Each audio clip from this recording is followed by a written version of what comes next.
ਨਜ਼ਮ FM 94 FM 94 ਦੀ ਹੈ ਜੱਗ ਵਿੱਚ ਵੱਖਰੀ ਸ਼ਾਨ ਏ। FM 94 ਦੀ ਹੈ ਜੱਗ ਵਿੱਚ ਵੱਖਰੀ ਸ਼ਾਨ ਏ। ਜਿਹੜਾ ਭੁੱਲ ਕੇ ਜ਼ਿਲ੍ਹੇ ਵਿੱਚ ਰੀਸ ਕਰੇ ਪਾਬੰਦ ਦਾ ਗੱਲ ਨੁਕਸਾਨ ਏ। ਜਿਹੜਾ ਭੁੱਲ ਕੇ ਜ਼ਿਲ੍ਹੇ ਵਿੱਚ ਰੀਸ ਕਰੇ ਪਾਬੰਦ ਦਾ ਗੱਲ ਨੁਕਸਾਨ ਏ। FM 94 ਵਾਲਿਆਂ ਨੇ ਨया प्रोग्राम चलाया विच रमज़ान है।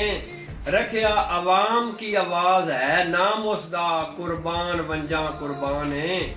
बड़ा दोस्तां इस नूं लैक कीता हर कोई ताज़ा करे ईमान है।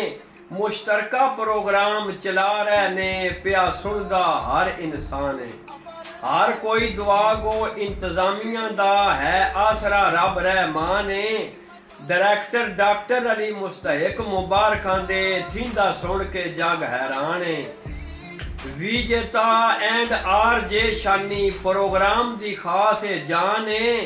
जिसने बड़ा बेहद पसंद किया शहजादा मोंग सागर ना माने।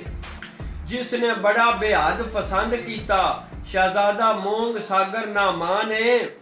साफ रख के नीयत दुआ मंगो शाला जीवे पाकिस्तान है। शायर खादम ने नज़म तहरीर की जिसका मोंग दे विच आस्थान है। शायर खादम ने नज़म तहरीर की जिसका मोंग दे विच आस्थान